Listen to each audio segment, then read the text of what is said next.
ओम श्री साईनाथाय नमः। अध्याय 31 प्रारंभ। अब हम बाबा की अनुमति और आशीर्वाद से अध्याय 31 का श्रवण करेंगे। श्री गणेशाय नमः, श्री सरस्वत्यै नमः, श्री गुरुभ्यो नमः, श्री कुलदेवताय नमः, श्री सीतारामचंद्राभ्यां नमः, श्री सद्गुरु साईनाथाय नमः। इस अध्याय में मुक्तिदान, सन्यासी विजयानंद, बालाराम मानकर, नूलकर, मेघा, बाघ की मुक्ति, इसका वर्णन किया गया है। इस अध्याय में हेमाड़पन बाबा के सामने कुछ भक्तों की मृत्यु तथा बाघ के प्राण त्याग की कथा का वर्णन करते हैं। प्रारंभ। मृत्यु के समय जो अंतिम इच्छा या भावना होती है वही भवितव्यता का निर्माण करती है। श्री कृष्ण ने गीता के 8वें अध्याय में कहा है कि जो अपने जीवन के अंतिम क्षण में मुझे स्मरण करता है वो मुझे ही प्राप्त होता है, तथा उस समय वो जो कुछ भी दृश्य देखता है उसी को अंत में पाता है। ये कोई भी निश्चयात्मक रूप से नहीं कह सकता कि उस क्षण हम केवल उत्तम विचार ही कर सकेंगे। जहां तक अनुभव में आया है, ऐसा प्रतीत होता है कि उस समय अनेक कारणों से भयभीत होने की संभावना रहती है। इसके अनेक कारण हैं, इसलिए मन को इच्छानुसार किसी उत्तम विचार के चिंतन में ही लगाने के लिए नित्याभ्यास अत्यंत आवश्यक है। इस कारण सभी संतों ने हरिस्मरण और जाप को ही श्रेष्ठ बताया है, ताकि मृत्यु के समय हम किसी घरेलू उलझन में न पड़ जाएं। अतः ऐसे अवसर पर भक्तगण पूर्णतः संतों के शरणागत हो जाते हैं, ताकि संत जो कि सर्वज्ञ हैं उचित पथ प्रदर्शन कर हमारी यथेष्ट सहायता करें। इसी प्रकार के कुछ उदाहरण नीचे दिए जाते हैं, सुनिए। विजयानंद। एक मद्रासी सन्यासी विजयानंद मानसरोवर की यात्रा करने निकले। मार्ग में वे बाबा की कीर्ति सुनकर शिरडी आए, जहां उनकी भेंट हरिद्वार के सोमदेव जी स्वामी से हुई और इनसे उन्होंने मानसरोवर की यात्रा के संबंध में पूछताछ की। स्वामी जी ने उन्हें बताया कि मानसरोवर गंगोत्री से 500 मील उत्तर की ओर है तथा मार्ग में जो कष्ट होते हैं उनका भी उल्लेख किया, जैसे कि बर्फ की अधिकता, 50 कोस तक भाषा की भिन्नता तथा भूटान वासियों के संशयी स्वभाव जो यात्रियों को अधिक कष्ट पहुंचाया करते हैं। यह सब सुनकर सन्यासी का चित्त उदास हो गया और उसने यात्रा करने का विचार त्याग कर मस्जिद में जाकर बाबा के श्री चरणों का स्पर्श किया। बाबा क्रोधित होकर कहने लगे, इस निकम्मे सन्यासी को निकालो यहां से, इसका संग करना व्यर्थ है।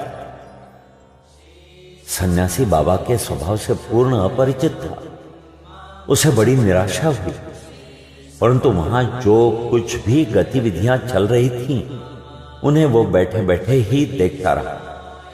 प्रातःकाल का दरबार लोगों से ठसाठस भरा हुआ था और बाबा को यथाविधि अभिषेक कराया जा रहा था। कोई पाद प्रक्षालन कर रहा था तो कोई चरणों को छूकर तथा कोई तीर्थ स्पर्श से अपने नेत्र तृप्त कर रहा था। कुछ लोग उन्हें चंदन का लेप लगा रहे थे तो कोई उनके शरीर में इत्र भी मल रहा था। जाति पाति का भेदभाव भुलाकर सब भक्त ये कार्य कर रहे थे। यद्यपि बाबा उस पर क्रोधित हो गए थे, तो भी सन्यासी के हृदय में उनके प्रति बड़ा प्रेम उत्पन्न हो गया था। उससे यह स्थान छोड़ने की इच्छा ही न होती थी। 2 दिन के पश्चात ही मद्रास से पत्र आया कि उसकी मां की स्थिति अत्यंत चिंताजनक है, जिसे पढ़कर उसे बड़ी निराशा हुई और वो अपनी मां के दर्शन की इच्छा करने लगा। परंतु बाबा की आज्ञा के बिना वो शिरडी से जा ही कैसे सकता था। इसलिए वो हाथ में पत्र लेकर उनके समीप गया और उनसे घर लौटने की अनुमति मांगी। त्रिकालदर्शी बाबा को तो सबका भविष्य विदित ही था। उन्होंने कहा कि जब तुम्हें अपनी मां से इतना मोह था तो फिर सन्यास धारण करने का कष्ट ही क्यों उठाया। ममता या मोह भगुआ वस्त्रधारियों को क्या शोभा देता है। जाओ, चुपचाप अपने स्थान पर रहकर कुछ दिन शांतिपूर्वक बिताओ। परंतु सावधान, वाड़े में चोर अधिक है, इसलिए द्वार बंद कर सावधानी से रहना, नहीं तो चोर सब कुछ चुरा कर ले जाए। लक्ष्मी यानी संपत्ति चंचला है और यह शरीर भी नाशवान है। ऐसा ही समझकर इहलौकिक व पारलौकिक समस्त पदार्थों का मोह त्याग कर अपना कर्तव्य करो। जो इस प्रकार का आचरण कर श्री हरि के शरणागत हो जाता है, उसका सब कष्टों से शीघ्र छुटकारा हो, उसे परमानंद की प्राप्ति हो जाती है। जो परमात्मा का ध्यान व चिंतन प्रेम और भक्ति पूर्वक करता है, परमात्मा भी उसकी अविलंब सहायता करते हैं। पूर्व जन्मों के शुभ संस्कारों के फलस्वरूप ही तुम यहां पहुंचे और अब जो कुछ मैं कहता हूं उसे ध्यानपूर्वक सुनो और अपने अंतिम ध्येय पर विचार करो। इच्छा रहित होकर कल से भागवत का 3 सप्ताह तक पठन पाठन प्रारंभ करो। तब भगवान प्रसन्न होंगे और तुम्हारे सब दुख दूर कर देंगे। माया का आवरण दूर होकर तुम्हें शांति प्राप्त होगी। बाबा ने उसका अंतकाल समीप देखकर उसे यह उपचार बता दिया और साथ ही राम विजय पढ़ने की भी आज्ञा दी, जिससे यमराज अधिक प्रसन्न होते हैं। दूसरे दिन स्नानादि तथा अन्य शुद्धि के कृत्य कर उसने लेंडी बाग के एकांत में बैठकर भागवत का पाठ प्रारंभ कर दिया। दूसरी बार पठन समाप्त होने पर वो बहुत थक गया और वाड़े में आकर 2 दिन ठहरा। तीसरे दिन बड़े बाबा की गोद में उसके प्राण पखेरु उड़ गए। बाबा ने दर्शनों के निमित्त 1 दिन के लिए उसका शरीर संभाल कर रखने के लिए कहा। तत्पश्चात पुलिस आई और यथोचित जांच पड़ताल करने के उपरांत मृत शरीर को उठाने की आज्ञा दे दी। धार्मिक कृत्यों के साथ उसकी उपयुक्त स्थान पर समाधि बना दी गई। बाबा ने इस प्रकार सन्यासी की सहायता कर उसे सद्गति प्रदान की। अब सुनिए बालाराम मानकर। बालाराम मानकर नामक एक गृहस्थ बाबा के परम भक्त थे। जब उनकी पत्नी का देहांत हुआ तो वे बड़े निराश हो गए और सब घर बार अपने लड़के को सौंप वे शिरडी में आकर बाबा के पास रहने लगे। उनकी भक्ति देखकर बाबा उनके जीवन की गति परिवर्तित कर देना चाहते थे। इसलिए उन्होंने उन्हें 12 रुपए देकर मच्छिंद्रगढ़, जो सातारा जिले में है, वहां जाकर रहने को कहा। मानकर की इच्छा उनका सानिध्य छोड़कर अन्यत्र कहीं जाने की न थी, परंतु बाबा ने उन्हें समझाया कि तुम्हारे कल्याणार्थ ही मैं ये उत्तम उपाय तुम्हें बतला रहा हूं। इसलिए वहां जाकर दिन में 3 बार प्रभु का ध्यान करो। बाबा के शब्दों में विश्वास कर वो मच्छिंद्रगढ़ चला गया और वहां के मनोहर दृश्यों, शीतल जल तथा उत्तम पवन और समीपस्थ दृश्यों को देखकर उसके चित्त को बड़ी प्रसन्नता हुई। बाबा द्वारा बतलाई गई विधि से उसने प्रभु का ध्यान करना प्रारंभ कर दिया और कुछ दिनों के पश्चात ही उसे दर्शन प्राप्त हो गया। बहुधा भक्तों को समाधि या तुरीयावस्था में ही दर्शन होते हैं, परंतु मानकर जब तुरीयावस्था से प्राकृतावस्था में आया तभी उसे दर्शन हुए। दर्शन होने के पश्चात मानकर ने बाबा से अपने को वहां भेजने का कारण पूछा। बाबा ने कहा कि शिरडी में तुम्हारे मन में नाना प्रकार के संकल्प विकल्प उठने लगे थे, इसी कारण मैंने तुम्हें वहां भेजा कि तुम्हारे चंचल मन को शांति प्राप्त हो। तुम्हारी धारणा थी कि मैं शिरडी में ही विद्यमान हूं और 3.5 हाथ के इस पंचतत्व के पुतले के अतिरिक्त कुछ नहीं हूं, परंतु अब तुम मुझे देखकर यह धारणा बना लो कि जो तुम्हारे सामने शिरडी में उपस्थित है और जिसके तुमने दर्शन किए वो दोनों अभिन्न हैं या नहीं। मानकर वो स्थान छोड़कर अपने निवास स्थान बांद्रा को रवाना हो गया। वो पूना से दादर रेल द्वारा जाना चाहता था, परंतु जब वो टिकट घर पहुंचा तो वहां अधिक भीड़ के कारण वो टिकट खरीद न सका। इतने में ही एक देहाती जिसके कंधे पर एक कंबल पड़ा था तथा शरीर पर केवल एक लंगोटी के अतिरिक्त कुछ न था, वहां आया और मानकर से पूछने लगा, आप कहां जा रहे हैं? मानकर ने उत्तर दिया कि मैं दादर जा रहा हूं। तब वो कहने लगा कि मेरा ये दादर का टिकट आप ले लीजिए, क्योंकि मुझे यहां एक आवश्यक कार्य आ जाने के कारण मेरा जाना आज न हो सके। मानकर को टिकट पाकर बड़ी प्रसन्नता हुई और अपनी जेब से वे पैसे निकालने लगे। इतने में टिकट देने वाला आदमी भीड़ में कहीं अदृश्य हो गया। मानकर ने भीड़ में पर्याप्त छानबीन की, परंतु सब व्यर्थ ही हुआ। जब तक गाड़ी नहीं छूटी मानकर उसके लौटने की प्रतीक्षा करता रहा, परंतु वो अंत तक न लौटा। इस प्रकार मानकर को इस विचित्र रूप में द्वितीय बार दर्शन हुए। कुछ दिन अपने घर ठहर कर मानकर फिर शिरडी लौट आया और श्री चरणों में ही अपने दिन व्यतीत करने लगा। अब वो सदैव बाबा के वचनों और आज्ञा का पालन करने लगा। अंततः उस भाग्यशाली ने बाबा के सम्मुख उनका आशीर्वाद प्राप्त कर अपने प्राण त्यागे। अब तात्या साहेब नूलकर के बारे में सुनिए। हेमाड़ पंत ने तात्या साहेब नूलकर के संबंध में कोई विवरण नहीं लिखा है, केवल इतना ही लिखा है कि उनका देहांत शिरडी में हुआ था। साई लीला पत्रिका में संक्षिप्त विवरण प्रकाशित हुआ था।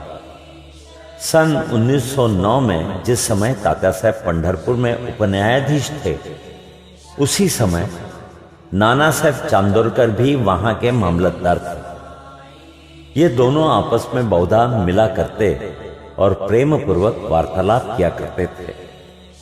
तात्या साहेब संतों में अविश्वास करते थे, जबकि नाना साहेब को संतों के प्रति विशेष श्रद्धा थी।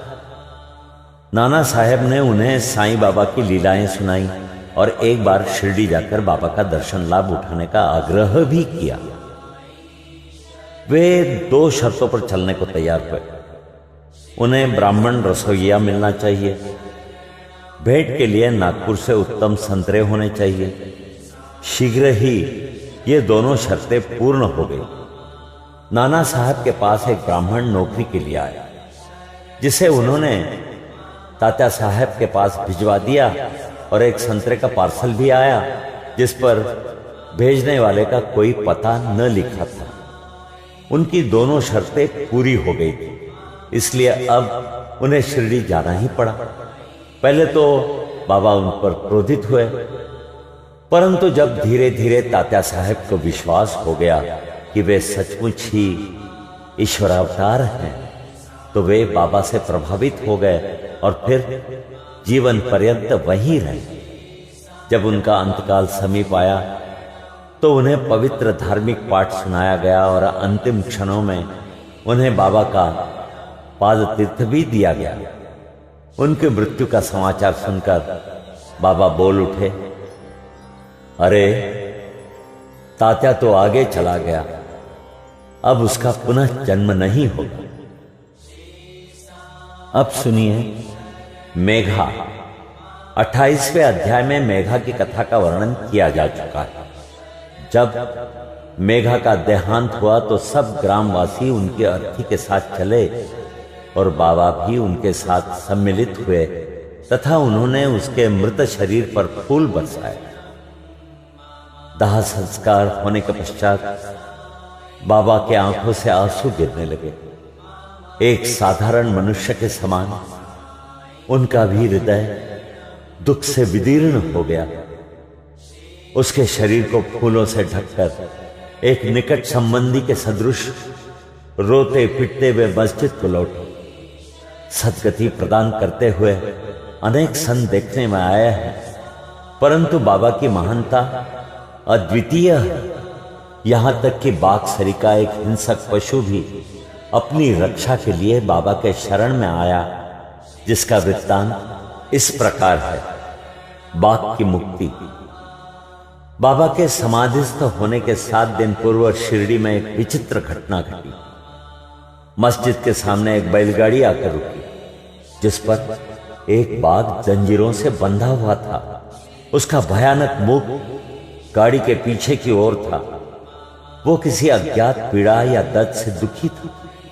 उसके पालक 3 दरवेश थे, जो एक गांव से दूसरे गांव में जाकर उसका नित्य प्रदर्शन करते और इस प्रकार यथेष्ट द्रव्य संचय करते थे, और यही उनकी जीविकोपार्जन का एकमात्र साधन था।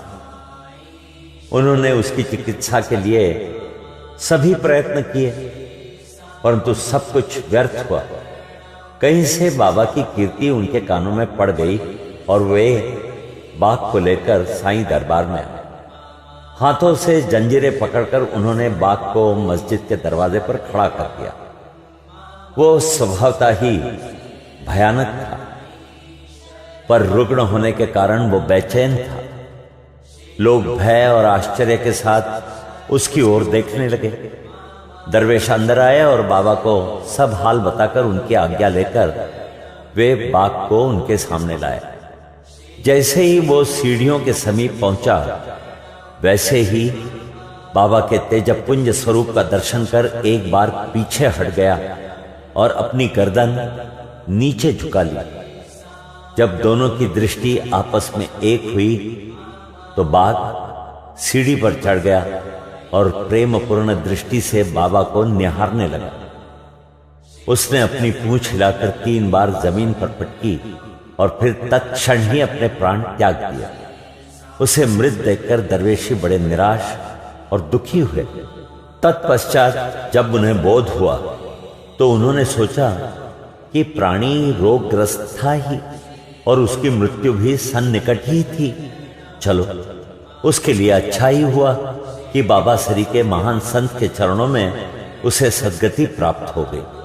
वो दरवेशियों का ऋणी था, और जब वो ऋण चुक गया तो वो स्वतंत्र हो गया और जीवन के अंत में उसे साईं चरणों में सद्गति प्राप्त हुई। जब कोई प्राणी संतों के चरणों में अपना मस्तक रखकर प्राण त्याग दे तो उसकी मुक्ति हो जाती है। पूर्व जन्मों के शुभ संस्कारों के अभाव में ऐसा सुखद अंत होना कैसे संभव है। यहां अध्याय 31 समाप्त होता है। श्री सद्गुरु साईनाथार्पणमस्तु। शुभम भवतु।